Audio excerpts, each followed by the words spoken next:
This lecture turns from Spain and looks at the beginnings of Romanticism and landscape painting in Germany in the later 18th century. Now, when one thinks of Germany, as with Italy, one now might consider the whole country, that being one geopolitical unit. And we find that the capital now would be in the northeast corner of the country, wedged between the Netherlands, Poland, the Czech Republic, and Austria to the southeast. However, this would not be accurate for the 18th century. Since the Middle Ages, Germany had been divided into separate little principalities that are ruled individually, called the Holy Roman Empire. In this, more accurately, you can see the smaller areas of influence, such as Bavaria in the south next to Austria, Prussia being one of the largest and most powerful in the northeast, Hanover, and other areas closer to French-speaking western sections of the country. Because these are all separate, you cannot think of Germany as one unit as of yet, until Napoleon.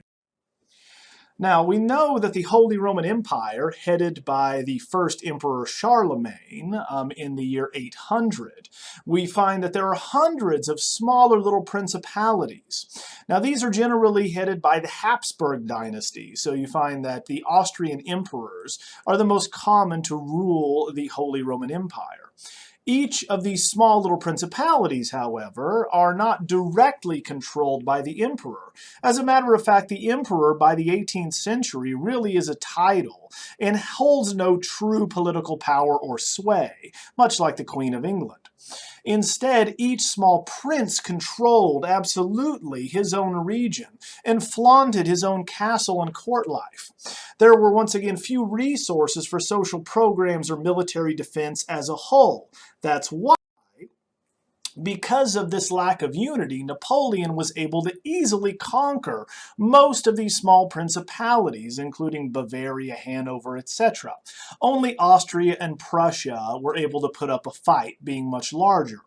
So this leads to the unification with the downfall of Napoleon in 1814 at the Congress of Vienna, where 300-odd German states reorganized into the German Confederation, where we have now 35 sovereign states with 4 free cities. The first step towards this national unification can be seen here, that will eventually lead to Emperor Wilhelm I of Germany being crowned in the Gallery of Mirrors at Versailles in January 1871 after they had conquered Paris. This approach to an anti-rational and or emotional understanding of the world and a communication of it is central to the belief system of German Romanticism, with authors like Johann Wolfgang von Goethe and Johann Friedrich Christoph von Schiller. They are going to lay the foundation for Sturm und Drang, or storm and stress, this literary movement that is going to have a new attitude that is radically different from that of the Enlightenment, in that truth, they believe, in this movement of Sturm und Drang, is going to not derive from rationality or from intellect, but instead from emotion, faith, and spirituality, those that are seemingly overlooked as priorities in the Enlightenment and Neoclassicism. This is going to lead to a movement in literature and then in art that values emotion over intellect and reason.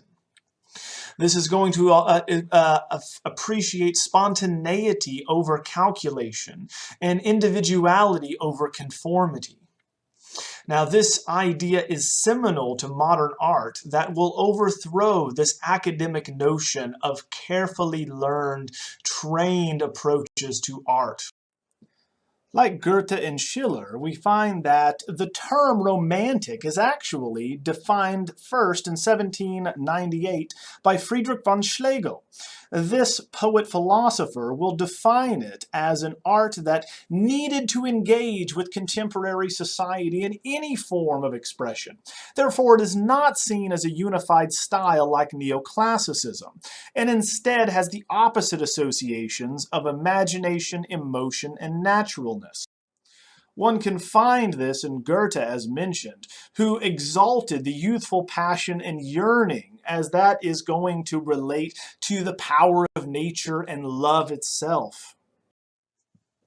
In Goethe's Die Leiden des jungen Werther, or The Sorrows of Young Werther from 1774, we have the quintessential romantic work in which, written at 25 years of age, Goethe writes of a young man who commits suicide over the unrequited love he has, falling in love with a country girl, casting all reason aside and being swept away by emotions.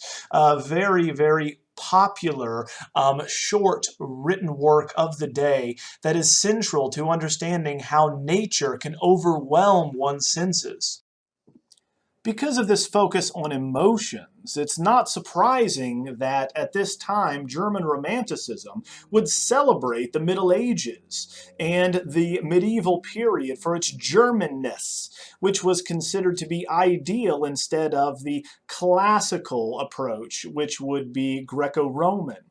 Therefore, Romanticism in Germany would equate to medieval romances and the popular Ballad of Nights. Appropriately, the Nazarenes, the first romantic movement in Germany, would have this association, rejecting classicism of the High Renaissance. The first two artists, and most important artists, would be Johann Friedrich Overbeck and then Franz Form. These two friends would reject, again, the principles of classicism and move to Rome after Napoleon conquered Germany, trying to flee and find a more romantic period prior to this era when Germany's power was threatened. Therefore, they turned back to the medieval and the early Renaissance periods with artists like Fra Angelico, not surprisingly, given they want to call themselves the Nazarenes. We have an artist who is a monk, also Perugino, the teacher of Raphael, and then, of course, Germanic predecessors, Albrecht Dürer and Lucas Cranach. Now remember, the Germans felt quite frustrated at being unable to stop Napoleon. So what they wanted to do now was look to the past when Germany, in fact, led European affairs. Now, in Rome, where they moved after Napoleon conquered them, we find that they move into a vacant monastery and lived like monks, letting their hair grow long and wearing loose monks' robes. That is why they nicknamed themselves the Nazarenes, the men from Nazareth, and lived based on the writings of a German lawyer, specifically from 1797, entitled After Outpourings from the Heart of an Art-Loving Monk. Here we have the belief that there is a triangular relationship between art, nature, and religion. In this instance, nature is going to be defined as the inventiveness of the creator. Therefore, not something that would be equated to physical or scientific nature as we would understand it. So here, with Friedrich Overbeck, we're going to have a portrait of Franz IV of 1810, a first example of this friendship picture. These are not going to be commissions, but instead are produced out of affection for another artist and generally given as gifts. Here we find that IV is dressed in quasi-medieval attire, with his wife behind him knitting and reading, with a German city and Gothic cathedral behind her out of a window, with these Christian illusions, a bird again tethered to a beam.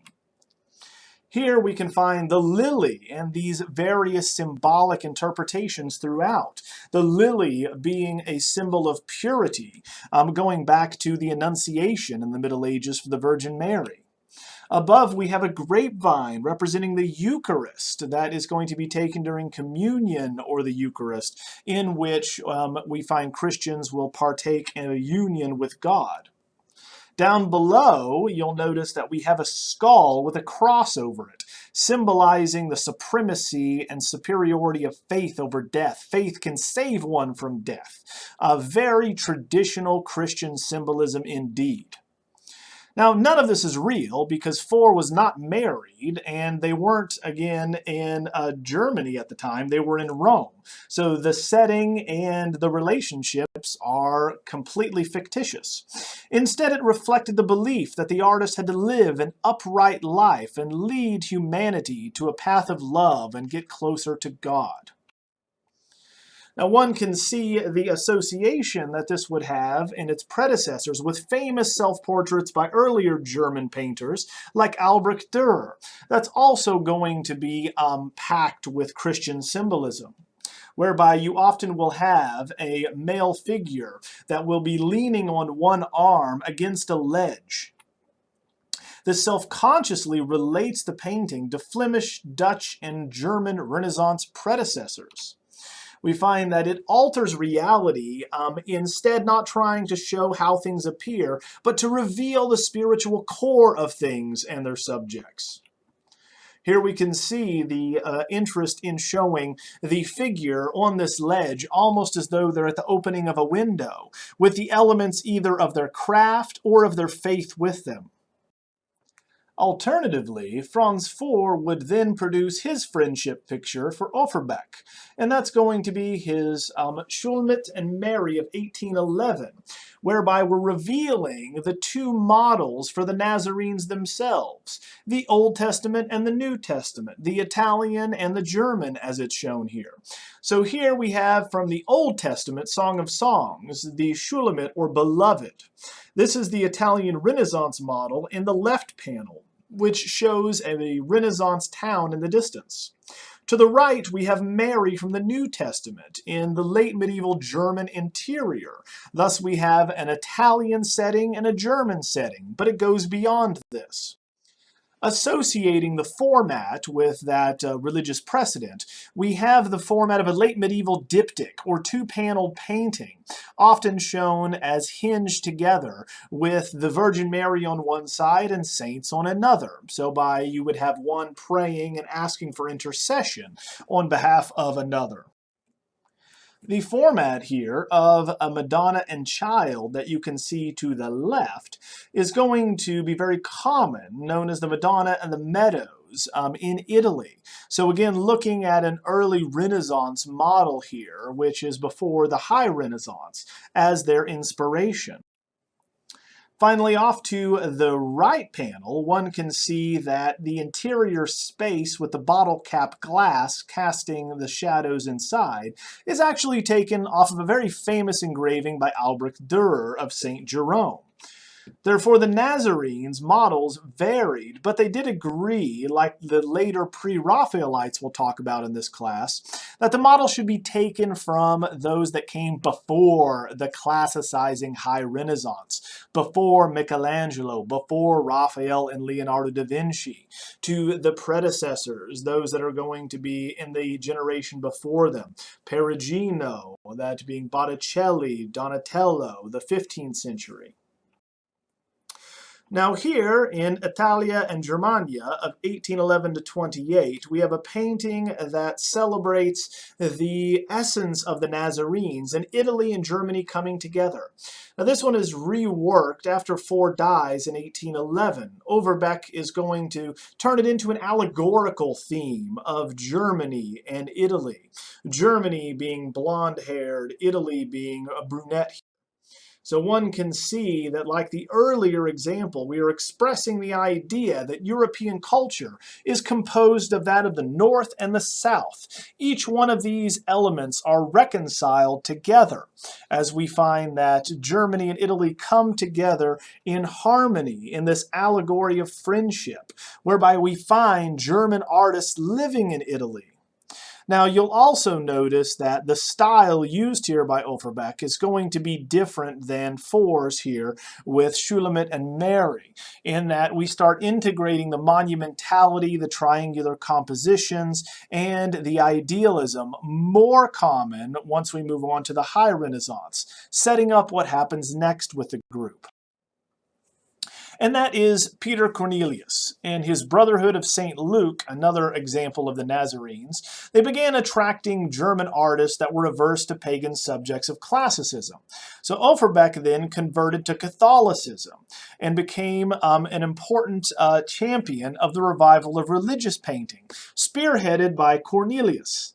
Here they wanted to restore to the former glory the painting in Germany by reviving mural painting, because it is so massive and so broad a scope that he felt it was necessary. And in doing so, we find that they're going to bring back the High Renaissance. So here we find that Cornelius, in his reconciliation of Joseph and his brothers of 1817, demonstrates that he insisted upon the fresco technique, which the Italians had mastered for covering large walls and ceilings with the multifigural compositions and history paintings. In it, we see a departure that no longer bases the work on the late medieval or early Renaissance era, but instead now has the unification, the spatial unity and monumentality of the High Renaissance, especially the frescoes of Raphael in the Vatican. Therefore, the Nazarenes here are going to resemble the more famous German artists of the early 19th century once we get past Napoleon. Now, what is interesting about what is now Germany is that most European countries had art centers in their capitals, such as at Paris, London, and Rome. Now, Germany, on the other hand, had no single art center, and also we find that in the north, which was primarily Protestant, and the south primarily Catholic, there were numerous academies teaching different styles spread throughout this region. Now, the curriculum is going to be quite different as well from the north to the south because of the Protestant and Catholic differences. Now, there is one common denominator among all these regions, and that is the belief that religion and spirituality is paramount, is the most important element. And they're all familiar with the Sturm und Drang group that we talked about momentarily or a moment ago. Thus, we now can look at Philipp Otto Runge. So Runge was born in Wolgast, trained in the academy at Copenhagen, but then moves to Dresden in 1801. Now, he meets the Romantic writers that we discussed and introduces him to the writings of Jakob Bohm, the Protestant mystic, whereby we find a fusion of Lutheran theology and nature's mysticism. Now, Runge is going to be the highest expression of the divine, or believes that the highest expression of the divine, like many German artists, is landscape and not history paintings, as it is in Italy. Therefore, though we find there is trouble with pure landscape, they saw it was the art form of the future. Here we find the rest on the flight into Egypt. Not a pure landscape because it does showcase a religious subject matter, but moves us in that direction. This painting around 1805 to 06. Within it, we find that there is multiple mystical and direct references to Christian spirituality. Here we chose the specific subject, as most early modern artists did, because it afforded an expansive landscape opportunity, and because it was a common theme in Christian imagery. So we can see here in Ibile Carracci's example, whereby you would often have the Madonna and Child resting as they are going to be going into Egypt to escape the people coming to kill their child sent by Herod. And Joseph will be off to the side, generally with the ass. Here the Holy Family is awakening after camping. Joseph makes a fire to warm them, while the Christ child reaches for the dawn and the tree above. The ancient temples behind them represent the new dawn of Christ. The tree of knowledge is replaced here by one flowering with lilies, two angels, and mankind's redemption shown here through Christ. So Christ is on the ground reaching up once again for the dawn, and out of him is going to be growing this tree of knowledge. Now, turning to his allegorical series again, we have the preliminary sketches for Morning of 1808. So he decides to do a series in the 4 times of the day, morning, noon, evening, and night, as part of a Gesamtkunstwerk.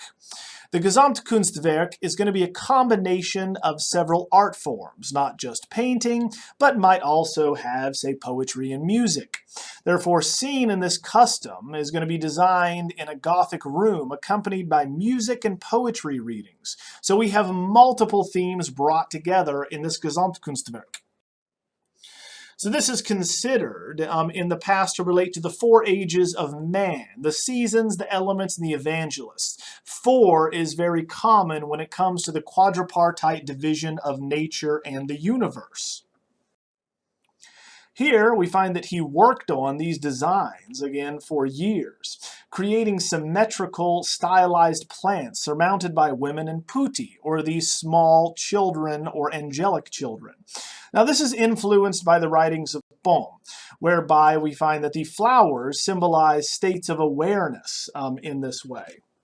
And we can see the various examples, almost like Thumbelina-like designs here that he had. Aurora, the goddess of dawn, is in the center and is going to be flanked by this baby and adorned with 2 others. Now, everything in the universe, as you can see here, fits and is related to this specific scheme, this divine scheme of 4s. The frame itself has a lily at the top representing the purity that comes out of the passion of Christ, this newfound purity of being a Christian. Down below, humans are going to be trapped in sin with these underground roots, tying us to the earth where we come out of and return to, grasped by these putti that are emerging from this blackened earth or sin in the center, this black sun. This is very close to an understanding of Buddhism and mysticism as it comes over to Christianity, for the lotus blossom has a similar pattern of growth, representing the progression of the soul, from the primeval mud of materialism that we begin with, up through the waters of experience, and eventually into the bright sunshine of enlightenment above, where a blossom or flower comes into being.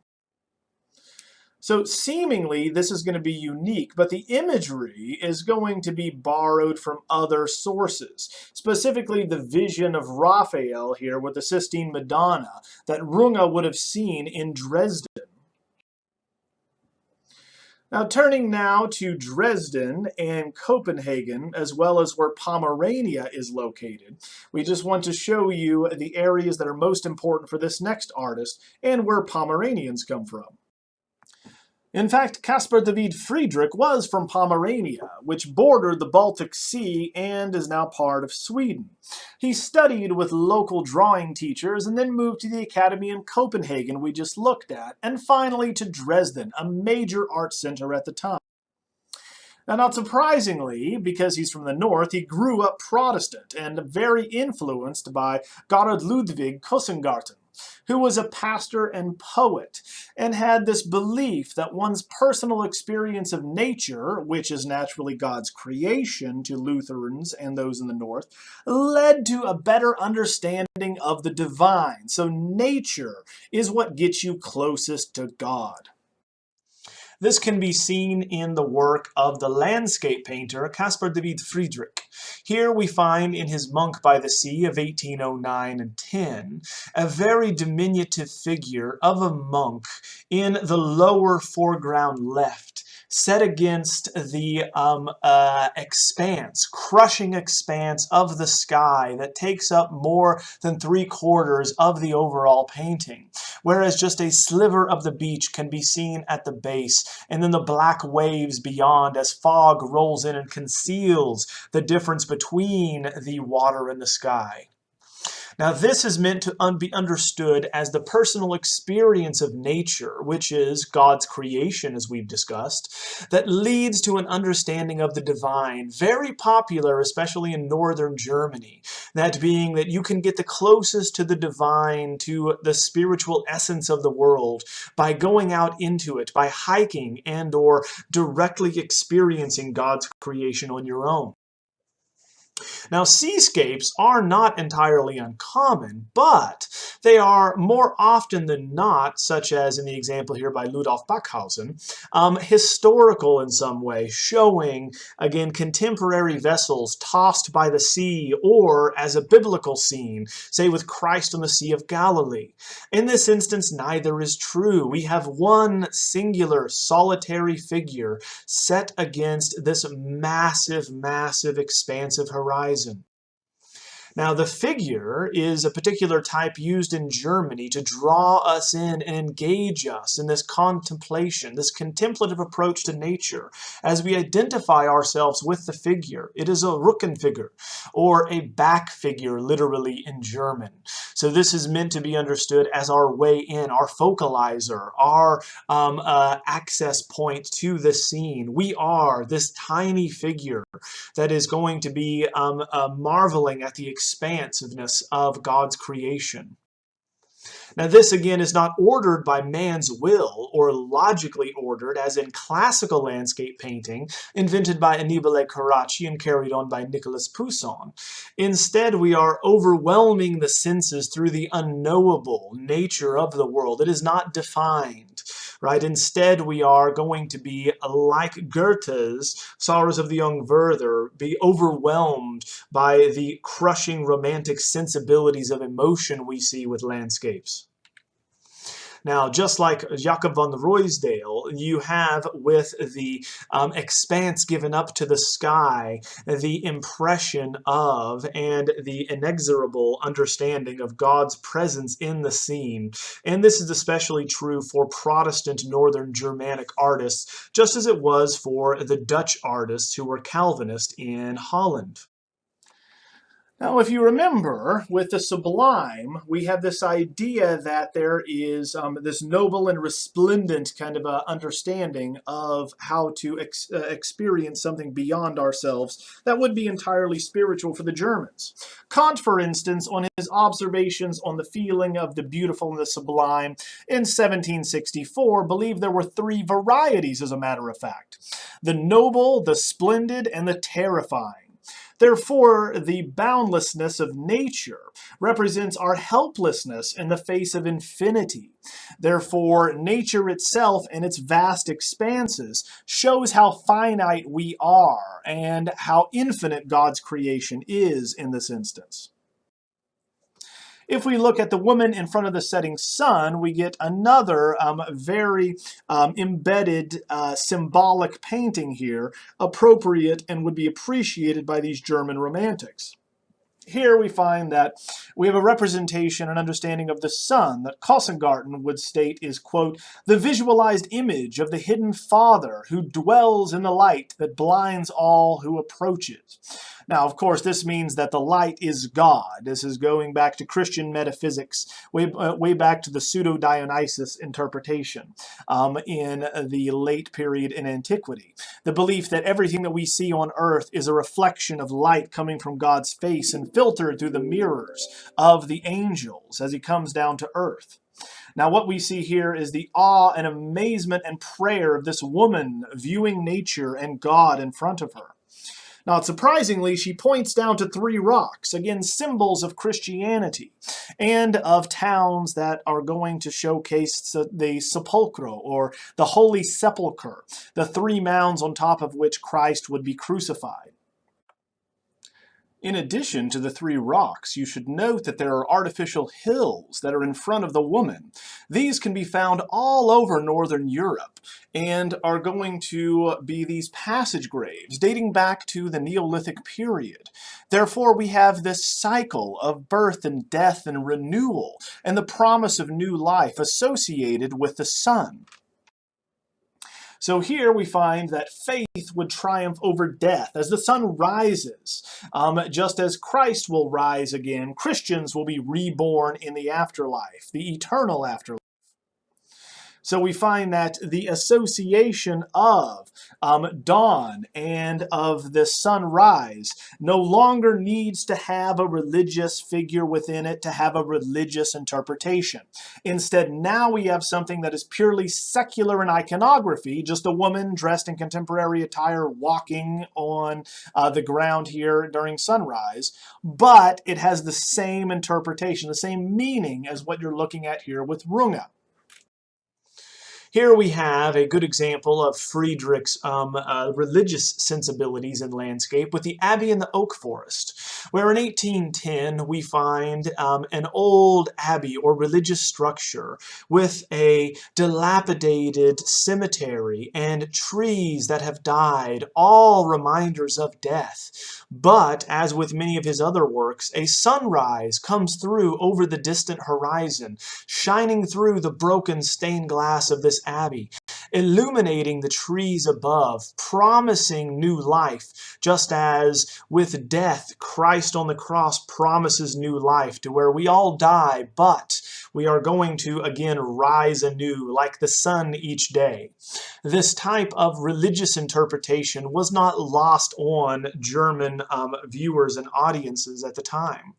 We find that everything here is going to be promising us renewal and rebirth, and our common iconographic conventions of this type of memento mori or reminders of death.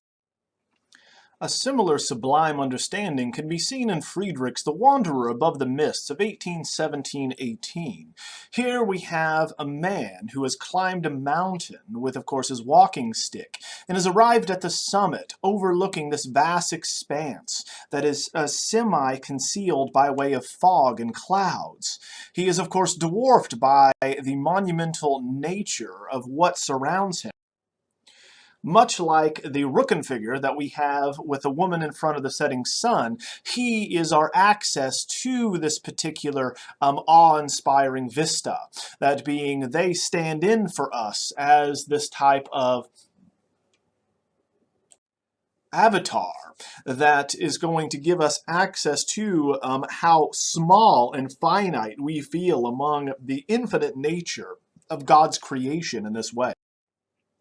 Therefore, now if we compare The Wanderer Above the Mists to Philip Otto Runge's Morning, we can see that we have now stripped down all of this complicated symbolism to the essence of a landscape that means the same thing, that's going to communicate how God is in nature and have a very overt Christian message without all of the eventual trappings of traditional history painting.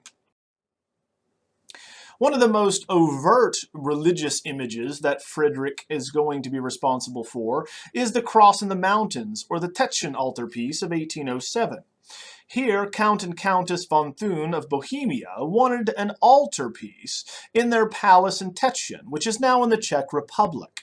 Now, it wound up in the Countess's bedroom, but this is a good example of how we can use this new approach and religious understanding of landscape for a very overtly religious message. Here, what we have is a cross in the mountains, or a crucifixion. But instead of showing the scene with all of the executioners, the Romans, and the two thieves alongside Christ, we have an image of Christ after death, as though the cross had been there for a millennia.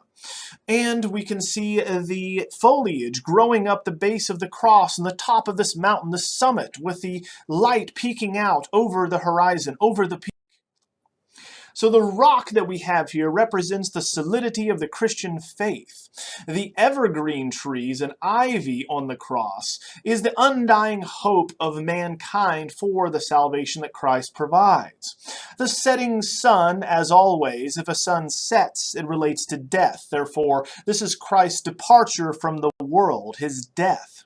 And the light is, of course, still shining from heaven. Therefore, we have this allegory of Christian faith that is intertwined with landscape like never before. He designed his own frame as well to reinforce these Christian themes. We can see here above, the palm leaves are going to fold together. That would be associated with Christ's entry into Jerusalem. And then the seraphim, the highest order of angels, the bodiless angels here above, await Christ as he ascends to heaven, sloughing off his mortal coil.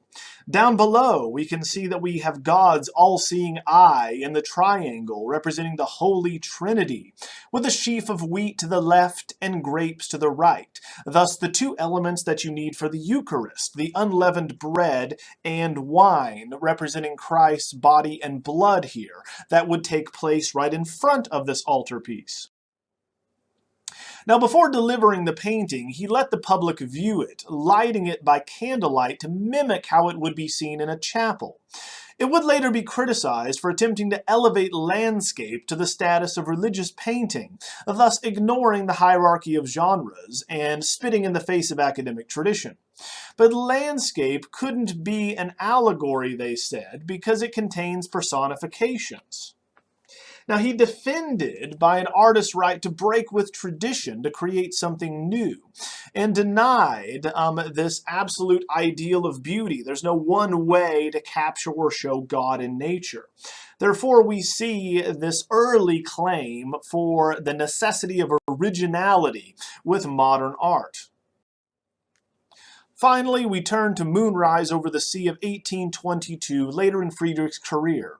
Here we have two young women and a young man seated on a rock looking at ships out to sea at moonrise. So here it is a pendant portrait, meaning there was another painting that goes along with it, of morning and evening. So the two women watch the moon rise with the man, of boats coming to shore, representing the end of one's journey or death.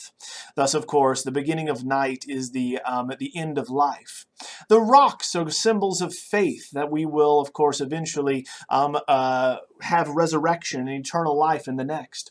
The rising moon, again, represents this resurrection as well. We have death as the sun goes down, but then the moon rises and a new life begins.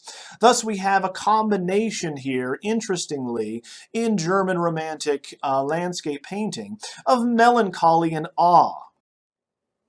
Thus, Romanticism is going to bring together this importance and belief that subjectivity, individualism, spirituality, and a love of nature are going to all be very important when it comes to trying to access this new approach of the sublime, of trying to communicate in a new way, instead of the logical way that neoclassicism is going to claim.